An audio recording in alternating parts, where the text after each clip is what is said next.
The desolation of Whispering Pines. In the heart of an endless expanse of wilderness, far removed from civilization, lay a cabin, standing alone amidst the solitude of the Whispering Pines. This remote refuge was a place known only to those who sought seclusion or, more ominously, to those who had become lost in the wilderness, never to return. Four friends, Kate, Tom, Emma, and Daniel, decided to venture into the depths of the wilderness for a break from their chaotic urban lives. They yearned for an escape from the ceaseless noise and turmoil of the city. Armed with backpacks filled with supplies, they set out on a journey that would lead them into the heart of the unknown. The trek was grueling, and the endless sea of towering pines seemed to swallow them whole. The further they ventured, the more the landscape twisted and warped into a maze of twisting shadows. Then, amidst the seemingly never-ending trees, they stumbled upon a cabin, its dilapidated facade standing as a sentinel to isolation. Stepping into the cabin was like entering another world. The air grew dense with an oppressive stillness, and an eerie silence blanketed the forest. But their curiosity overcame their unease, and they explored the cabin's decaying rooms. Within, they uncovered relics of a forgotten past, an old typewriter, yellowing books, and photographs of a family who had once called this place home. The sense of abandonment hung in the air, as though the very walls remembered the lives that once thrived within. As night descended, they gathered in the cabin's main room. Around the dim light of a flickering lantern, they shared stories of adventure and daring. But the cabin seemed to listen, and the shadows danced to their words. A spectral presence seemed to lurk just out of sight, leaving the friends on edge. The unease deepened when they found a hidden cellar beneath a tattered rug. With trembling hands, they descended into the basement, where an old, dusty trunk sat in the corner. Inside, they discovered a diary that belonged to a man named Elias. Elias's entries spoke of the cabin's malevolent history, a relentless feeling of isolation, the haunting whispers of the forest, and the ever-present sensation of being watched. As they read on, the cabin itself seemed to react. The walls seemed to close in, and ghostly apparitions began to appear.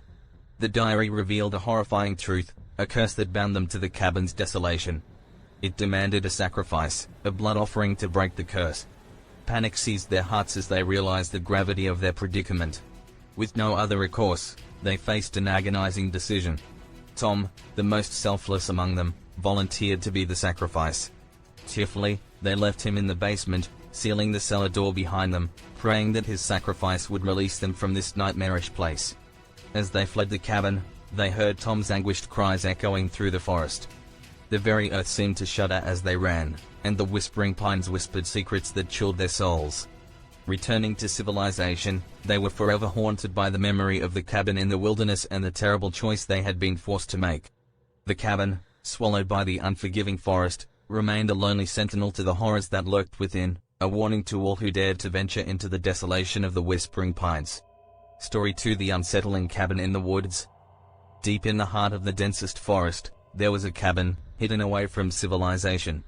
Its existence was a closely guarded secret among the locals, who feared the ominous stories that surrounded it. Some said it was cursed, while others claimed it was the dwelling place of a malevolent spirit. But curiosity often beckons even the most cautious. One crisp, moonless night, a group of friends, led by Mark, decided to challenge the cabin's dark reputation. Armed with flashlights and a sense of bravado, they ventured into the forest, their laughter echoing through the trees. They reached the cabin, and their first impression was unsettling. It was an old, rotting structure, its windows broken and its roof sagging. The air felt heavy with dread, but their youthful curiosity propelled them forward. They cautiously stepped inside, their flashlights cutting through the thick darkness.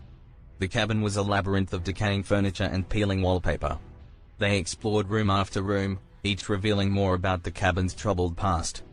In one room, they found a torn journal. It belonged to Emily, a woman who had once lived in the cabin with her husband, Charles. The journal was filled with Emily's frantic writings about strange occurrences, the walls whispering at night and eerie shadows that danced in the moonlight. As the friends continued their exploration, they noticed odd symbols etched into the cabin's walls. The symbols seemed to glow faintly in their flashlight beams, and the air grew colder. Fear gnawed at their resolve, but they pressed on. Suddenly, a blood-curdling scream pierced the air. It was Sarah, one of their friends, who had ventured into the attic alone. Rushing to her aid, they found her standing in front of a grim discovery, an ancient, tattered book bound in human skin. Its pages contained incantations and rituals that seemed to summon dark forces. Panicking, the group decided to leave the cabin, but the exit seemed to have vanished. They were trapped. Desperation set in as they heard eerie whispers and felt unseen hands brushing against their skin. The cabin had come alive with malevolence. The group was forced to confront the terrifying truth. The cabin fed on their fear and was determined to keep them there forever. The symbols on the walls pulsed with an otherworldly energy, and they realized they had to find a way to break the curse. In a last-ditch effort, Mark remembered Emily's journal. He searched for any clues to undo the curse. The journal revealed that Emily had ultimately sacrificed herself to protect Charles from the cabin's malevolent spirit. They surmised that they needed to make a similar sacrifice to appease the dark forces. With heavy hearts, they chose one among them to stay behind as an offering. The unlucky friend, trembling with fear, willingly accepted the fate, believing it was their only chance for the others to escape.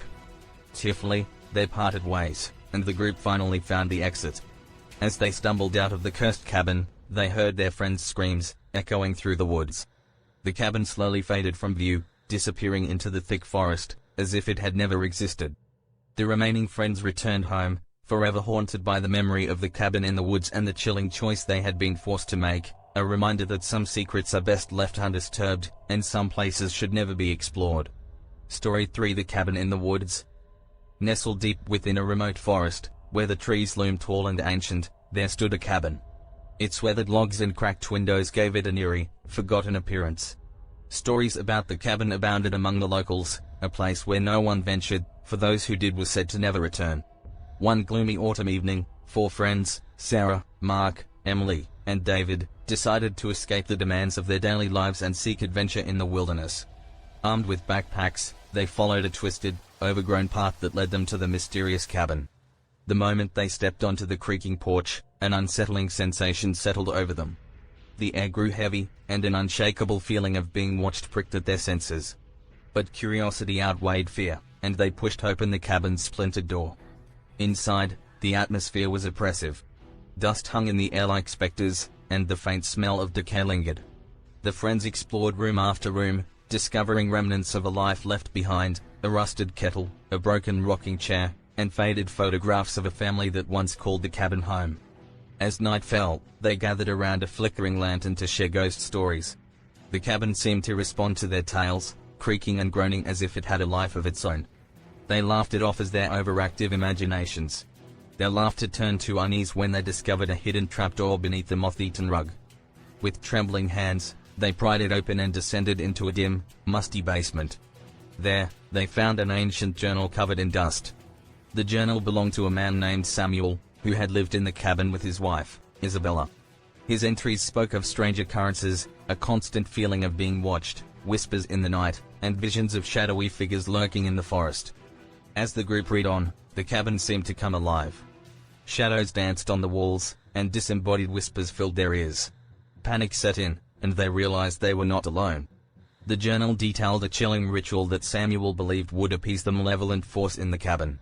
It required a blood sacrifice. One of them had to give up a part of themselves to break the curse. Desperation gripped them as the cabin's malevolence intensified.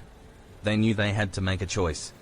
David, brave and selfless, volunteered to be the sacrifice. Tearfully, they left him in the basement, sealing the trapdoor behind them, hoping that his sacrifice would free them all. As they fled the cabin, they heard David's screams echo through the forest. The cabin seemed to shudder, and the woods around them grew darker. They knew the curse had been broken, but at a terrible cost. They returned home, forever haunted by the memory of the cabin in the woods and the choice they had been forced to make. The cabin, reclaimed by nature, disappeared into the depths of the forest, a sinister reminder that some secrets are better left undisturbed and that in the darkest corners of the world, malevolent forces await those who dare to intrude.